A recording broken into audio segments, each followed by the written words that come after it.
그가 어떤 사람은 사도로, 어떤 사람은 선지자로, 어떤 사람은 복음 전하는 자로, 어떤 사람은 목사와 교사로 삼으셨으니 이는 성도를 온전하게 하여 봉사의 일을 하게 하며 그리스도의 몸을 세우려 하심이라. 말씀은 하나님께서 우리에게 직분을 세워주신 목적에 대해서 말씀을 하고 있습니다. 내가 어떤 직분이나 또는 직책을 맡게 되었을 때에 우리가 항상 염두에 두어야 할 것은 뭐냐면, 왜 나를 이 자리에 세워주셨을까? 하나님께서 왜 나를 이 자리에 또 이 직분에 또 이 자리에 나를 세우셨을까라고 하는 질문인데, 오늘 말씀을 통해서 하나님께서 나를 그 자리에 또는 그 직분에 나를 세워주신 이유가 뭘까라고 하는 것을 살펴보도록 하겠습니다. 첫째로, 나를 세우시는 것은 내가 세워주어야 할 사람이 있기 때문이다 하는 것입니다. 우리가 흔히 그래요. 나도 약한데, 나도 부족한데, 근데 왜 나를 세웠을까? 왜 나를 그 자리에 앉게 했을까? 내가 세워주어야 할, 그럼에도 불구하고 내가 세워주어야 할 사람이 있기 때문이다 라고 하는 것입니다. 미국의 엘 고어 전직 대통령이 집을 가지고 있었는데 이제 좀 허름한 집이 있었던 것 같아요. 그 주택을 월세로 내주었는데 집이 너무 부실해 가지고 좌변기에 물이 새고 싱크대가 막혀서 물이 잘 내려가지를 않았다는 것입니다. 그래서 새 들어 사는 사람이 참 수차례에 걸쳐서 좌변기와 이 싱크대를 좀 고쳐달라고 요구를 했는데 그때마다 번번이 거절을 하고, 자꾸 그러니까 나중에는 이제 그 집에서 나가달라고 이렇게 통고를 했다는 것입니다. 근데 이 새들어 사는 이 가족의 남편은 지체장애인이었고 두 딸이 있었는데 그 중에 딸 하나는 정신장애를 겪고 있고 또 하나는 발작 증세가 있어서 그야말로 이 참 부인 혼자 참 이 세 사람을 이 간호도 해야 되고 이 참 여간 어려운 형편이 아닌 그런 가정이었다는 거예요. 용변을 보고 물을 내릴 때에 손을 그 변기 물탱크에 집어넣어야 하는 그런 불편을 감수하고 살았지만은 참 집을 비워달라고 하는 통고에 화가 나기도 하고, 무엇보다도 뭐 어디 나갈 곳도 없고 그 막막해서 어디 하소연할 수도 없고, 그러다가 할 수 없이 지역 방송국에 연락을 했더니 방송국을 통해서 이 사실이 이제 방영이 되었다는 것입니다. 방송이 나가자 모든 것이 일순간에 확 달라졌다는 거예요.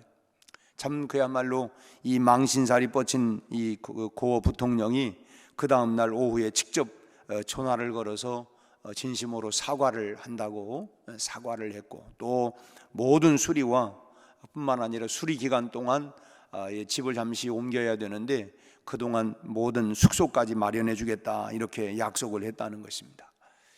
한마디로 이 엘 고어는 무엇을 하는 사람인지 본인이 잘 모르는 사람이었어요. 내가 누구인가 모르는 사람이죠. 부통령의 자리가 어떤 자리입니까? 국민을 위해서 참 내가 국민을 위해서 내가 봉사하겠습니다, 내가 국민들의 손이 되고 발이 되겠습니다 라고 하는 자리가 바로 그 자리 아닙니까? 그러니 국민 한 사람 한 사람을 사랑하고 관심을 가져야 하고, 또 그들의 고충이 무엇인가 고충을 찾아서 해결해 주는 사람이 되어야 하는데, 그런 사람이 자기 집에 새든 사람의 고충을 외면하고 오히려 쫓아내려고 했던 것은, 이것은 이미 지도자로서의 자격을 자기 스스로가 내버린 거나 다름이 없는 것입니다. 내가 이 자리에서 내가 무엇을 하려고 내가 이 자리에 있는가라고 하는 것을 자기 그 자체를, 그 목적을 모르는 사람은 이미 그 자리에 더 이상 있어야 할 이유가 전혀 없는 사람이죠. 참 하나님께서 나를 어떤 자리에 세워주셨다라고 하는 것은 뭐 자기 이름을 드러내고 자기를 뽐내고 어떤 특권을 누리라고 하는 것이 결코 아닙니다.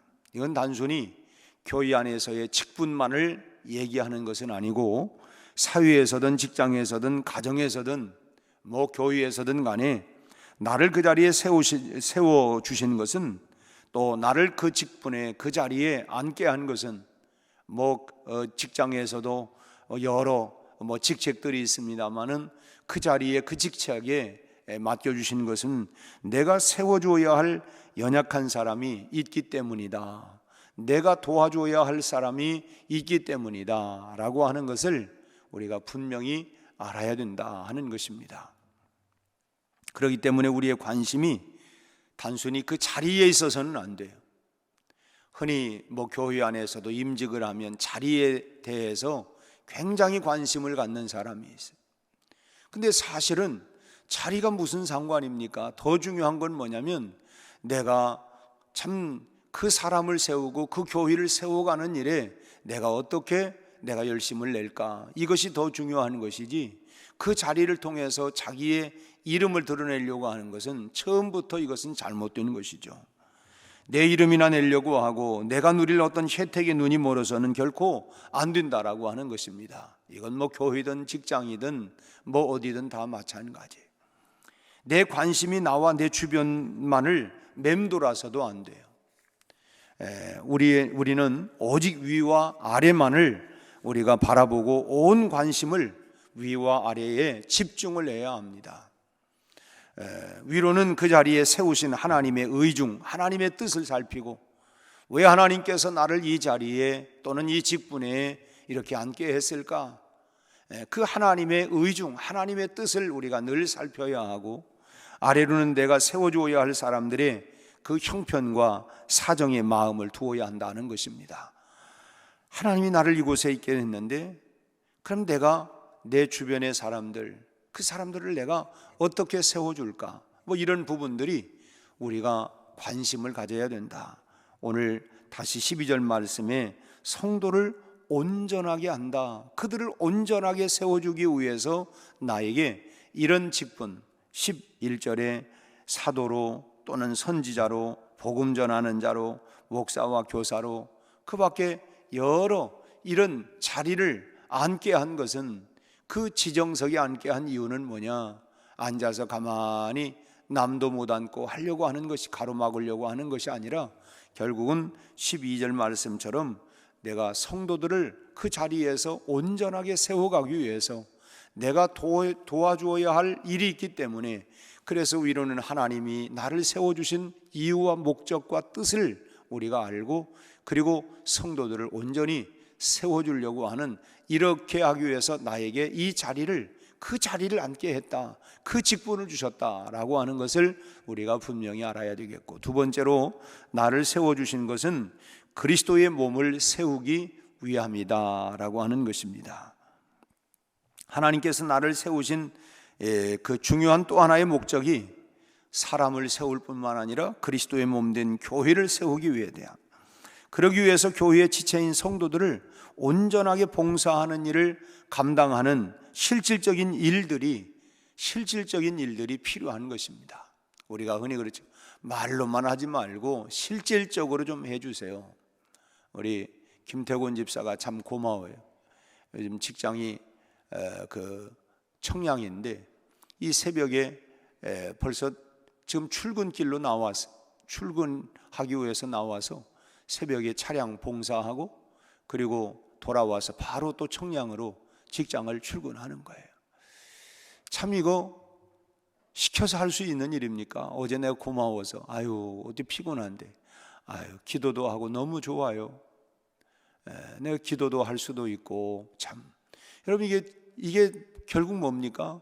참 나도 피곤하고 힘든 일도 있고, 더더욱이나 아이 셋을 또 아내가 돌보는 일들도 있지만 케어해야 하고, 또 참 여러 그런 일들 있지만 누구 못지않게 피곤하고 힘들게 살아가고 있지만, 그럼에도 불구하고 성도들의 참 새벽 기도에 나올 수 있도록 도와주는 이런 일들, 참 요즘 우리 부교역자가 없고, 또 요즘 부교역자들도 안 오는 이유 중에 하나가 새벽 차량 운행하면 너무 힘들고, 그 교회 가면 너무 힘들다.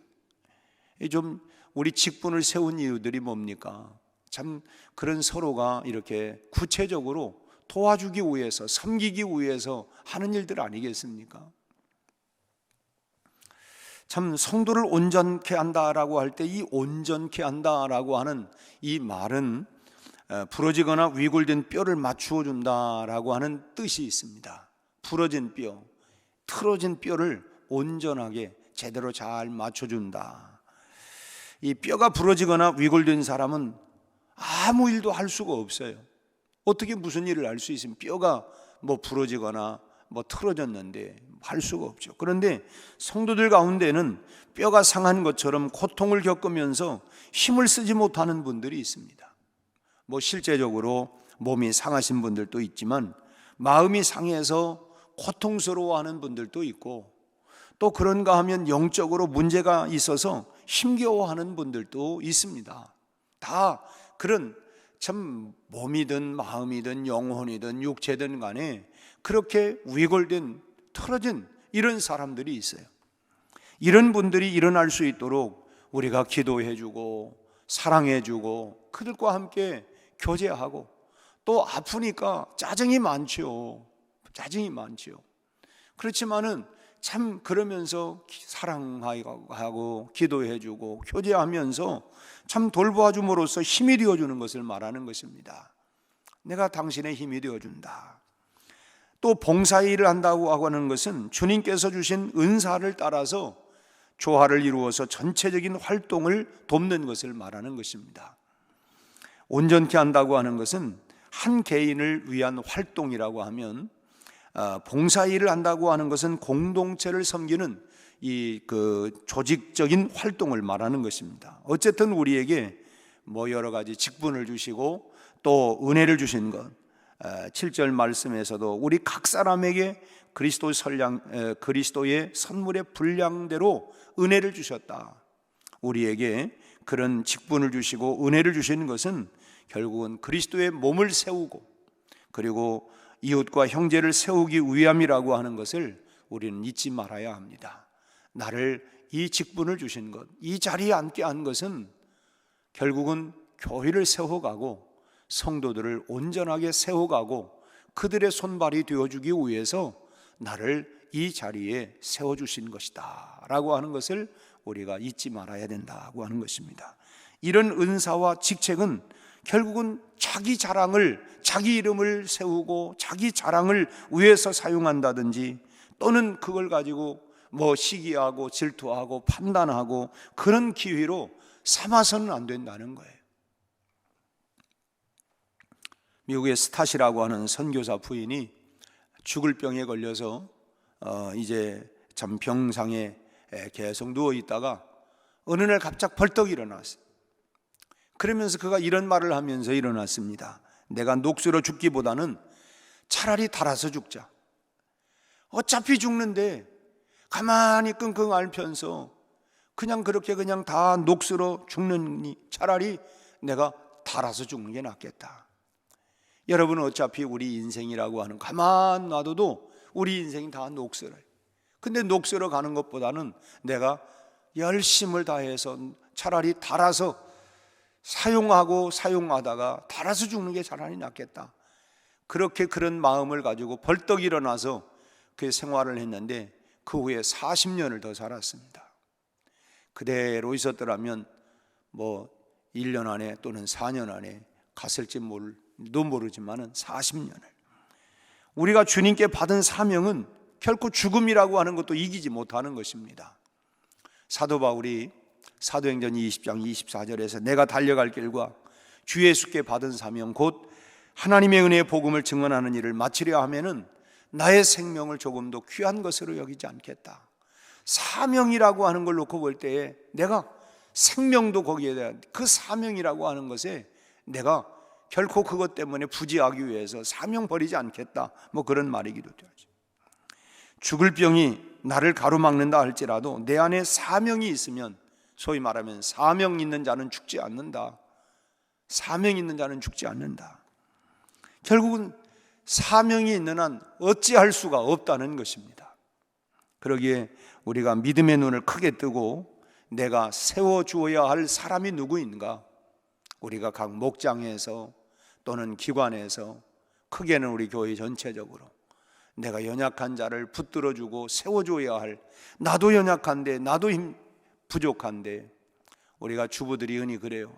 힘들다, 너무 힘들다. 그러면서도 가족들의 건강과 그들의 그를 위해서 또 부엌에 들어가서 다시 또 이제 참 밥을 만들고 음식을 만들고, 그 뭡니까? 나도 좀 부족하냐. 또 그렇잖아요. 나 음식 잘 못해. 취미도 없어. 취미 가지고 합니까? 잘못한다고 안 합니까? 그래요. 잘 못해도 최선을 다하는 거예요. 내가 최선을 다해. 그걸 뭐냐면 나를 이런 자리에, 주부라고 하는 자리에, 가정이라고 하는 이런 자리에서 내가 이건 마땅히 내가 해야 할 일이다 하기 때문에 좋아도 하고 싫어도 하고 힘들어도 하고 내가 하는 거예요. 우리가 바로 이웃과 형제들을 우리가 바라보면서 우리 몸이 여러분 녹슬지 않도록, 가만 놔둬도 녹슬어 없어지지만은 녹슬어 없어지기보다는 달아서 내 몸이 달아서 참 봉사의 일과 성도를 온전케 하는 그 일에 우리 몸이 달아질 정도로, 우리가 소위 말하면 손발이 다닳도록 고생하셨네. 그러나 여러분, 손발이 다닳도록 고생을 했기에 자녀들이 그 부모의 사랑에 눈물을 흘리는 거예요. 나중에 철들고 그걸 알면 정말 이 세상 무엇과도 바꿀 수 없는 게 우리 부모님의 사랑이다, 은혜다. 왜냐하면 손발이 다닳도록 그렇게 섬겨준 것이 언젠가는 기억나는 거예요. 저거 언제나 철들까. 근데 대개 보면 내가 죽을 때쯤 돼야 철드는 것 같아. 아니면 죽고 나면 철들고, 뭐 철 못 드는 사람들도 더러 있기는 해요. 그런데 되게 그렇더라고요. 우리가 때로는 몰라준다고가 아니라, 그러나 주님이 다 여러분 소자에게 물 한 그릇, 냉수 한 그릇 대접한 것도 그 상을 결코 잊지 않겠다, 주님의 말씀이에요. 우리가 그 목적을 한 건 아니지만 나에게 이런 직분과 이런 자리를 세워주신 것은 봉사의 일과 성도를 온전케 하는 일이다 라고 하는 것을 우리가 분명히 알아서 우리 몸이 달아질 정도로 힘을 다해서 우리가 힘쓰고 애쓰고 노력하고 그렇게 섬기다 보면 하나님께서 우리 걸음걸음에 기적의 역사를 놓아 주실 줄로 믿습니다. 내년도가 우리 교회의 70주년입니다. 우리가 다 부족하고 연약한 사람들이지만, 그러나 여러분, 내가 최선을 다해서 이런 마음 정신을 가지고 산다고 하면 하나님은 또 우리를 통하여 놀라운 기적들을 일으켜 주실 줄로 믿습니다. 그동안도 하나님께서 우리 교회를 통해서 보면 얼마나 어마한 일들이 많이 이루어졌습니까? 우리는 다 부족하다고 하지만, 그러나 부족한 우리가 우리의 자리에서 그 섬김의 일들을 하다 보면 행하시는, 열매 맺게 하시는 이는 하나님께서 놀라운 일을 일으켜 가시는 것입니다. 우리를 통해서 영광 받으실 주님, 그 주님 말씀하신 것처럼 우리가 성도를 온전케 하며 봉사의 일을 하게 하는 일에 우리가 녹슬지 말고 달아서 우리가 아름다운 기적을 만들어내는 우리 백운의 온 성도들이 되시기를 주님의 이름으로 축원합니다. 기도하겠습니다. 하나님 아버지, 오늘 아침에 주님의 귀한 말씀을 통하여 우리에게 주신 직분의 또 자리를 하나님이여 참으로 뽐내고 이름을 드러내고 자랑하기 위한 것이 아니라 참으로 성도를 온전케 하며 봉사의 일을 하게 하기 위함이라고 하는 이 말씀을 다시 한번 우리 마음판에 새기고, 구체적으로 내가 돕고 섬기고 세워가야 할 하나님 교회와 하나님의 형제 자매들을 기억하고 우리가 사명을 잘 감당할 수 있도록 주여 우리에게 은혜를 베풀어 주옵소서. 가만히 묻어둔 한 달란트 받았던 어리석고 불충한 종이 되지 않게 하시고, 우리가 하나님 맡은 자들에게 구할 것은 충성이라고 하여 싸우니, 하나님 내게 맡겨주신 모든 사명과 직분의 모든 자리에서 충성을 다할 수 있도록, 그래서 하나님 참으로 우리가 녹쓰는 것이 아니라 달아서 하나님의 놀라운 기적을 만들어낼 수 있는 기적의 간증의 주인공들이 되게 하여 주시옵소서. 성도를 온전케 할 수 있는 봉사의 일을 하는 우리 모두가 되게 하여 주옵시고, 그래서 하나님 내년 70년의 우리 역사에 다시 한번 하나님께 영광 돌리고 기적을 일으켜 낼 수 있는 하나님 축복의 해가 되게 하여 주옵소서. 우리 모든 특별히 아버지 하나님 세움받게 될 하나님이여 귀한 하나님 직분들, 하나님이여 저희들 모두가 묻어두지 않게 하시고, 하나님이여 이름만 하나님이여 참으로 자랑만 하는 자들이 되지 않게 하시고, 하나님 그 직분과 자리에 하나님이여 참으로 충성을 다할 수 있도록 주여 은혜를 베풀어 주시옵소서. 오늘 또 하나님이여 한 해의 끝자락 우리가 어떻게 한 해를 마무리할까, 새해를 맞이할까 주님 말씀하여 주옵시고, 지난 주일 주셨던 말씀처럼 감사로 한 해를 마무리하고 새해를 믿음으로 새해를 준비하고 나아갈 수 있게 하여 주시옵소서. 예수님 이름으로 기도하옵나이다. 아멘.